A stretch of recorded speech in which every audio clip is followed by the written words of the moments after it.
Assalamualaikum student. Today we will continue our previous chapter. So take out your book and come to page number 71.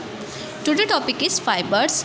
Clothes are made from long, thin strand or thread of a material called fibers. Clothes जो होते हैं वो लंबे thin strand और thread के बने होते हैं जिन्हें क्या कहा जाता है, फाइबर्स कहा जाता है. These fibres are put together by various process to make broad spread of cloths of fabric.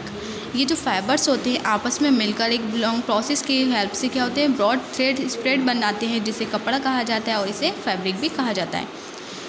Clothes can be made from natural fibre material available in nature और synthetic fibre man made. Cloth जो होते हैं, कपड़ा जो होता है वो दो तरीके से बनता है. एक नेचुरल फाइबर से बनता है जो कि मटेरियल जो होता है नेचुरल फाइबर का वो हमें नेचुरली अवेलेबल होता है. एंड दूसरा होता है सिंथेटिक फाइबर. सिंथेटिक फाइबर कहाँ से मिलता है, जो मैन मेड होता है. नेचुरल फाइबर कौन कौन से होते हैं अब हम वो पढ़ेंगे. Natural fibre come from plants and animals. Natural fibre जो होते हैं वो कहाँ से मिलते हैं, हमें प्लांट एंड एनिमल से मिलते हैं. नेचुरल फाइबर हमें कहाँ से मिलते हैं, प्लांट्स एंड एनिमल से मिलते हैं. Common plants fibres are cotton, jute and Lenin.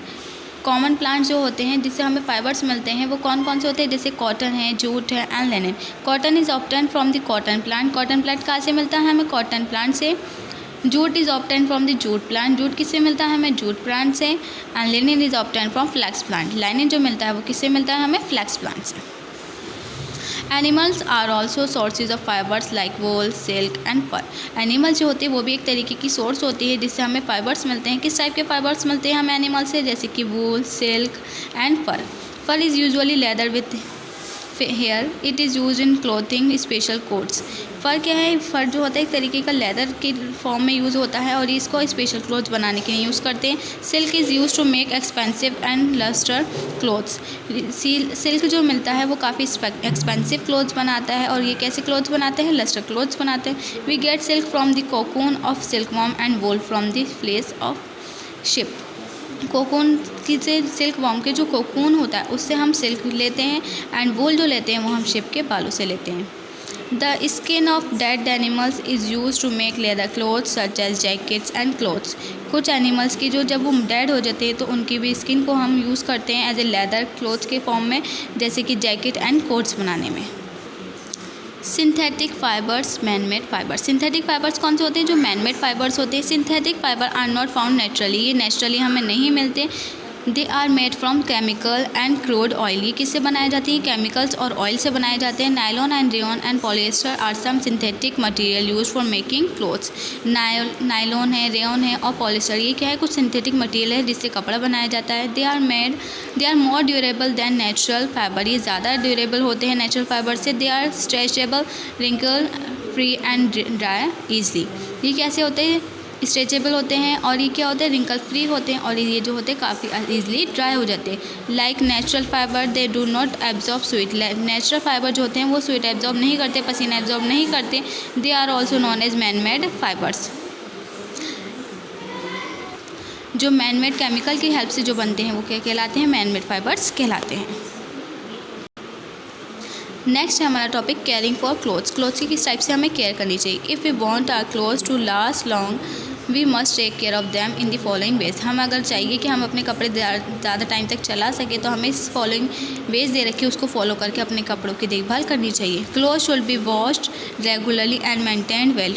Clothes को क्या करना चाहिए, वॉश करना चाहिए रेगुलरली और उनको संभाल कर रखना चाहिए.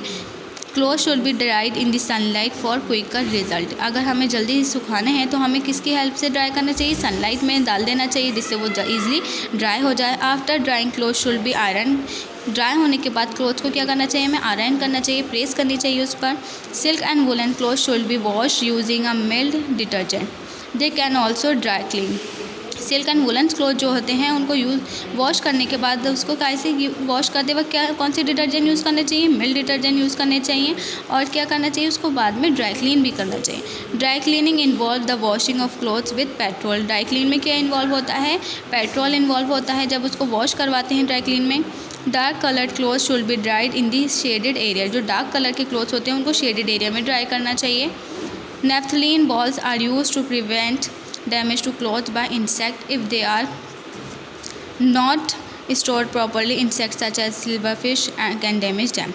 नेफ्थलीन बॉल्स जो आती हैं, आपने देखी कि वाइट कलर की बॉल्स होती हैं, वो कहाँ पर हम जब कपड़ों को रखते हैं तो उसमें डाल कर रखना चाहिए। वो क्या करते हैं, जो इंसेक्ट्स होते हैं, कुछ इंसेक्ट जो है लाइक सिल्वर फिश जो होती है, जो आपने देखा होगा वाइट कलर के कपड़ों में जो कीड़ा आ जाता है, वाइट कलर का जो कीड़ा होता है वो सिल्वर फिश कहलाता है। वो क्या करता है, हमारे कपड़े को डैमेज कर देता है। अगर हम उसे बचाना है तो हमें उसमें नेफ्थलीन बॉल्स डाल देनी चाहिए, जिससे वो सिल्वर फिश जो होती है उनको उसको डैमेज कर देते हैं।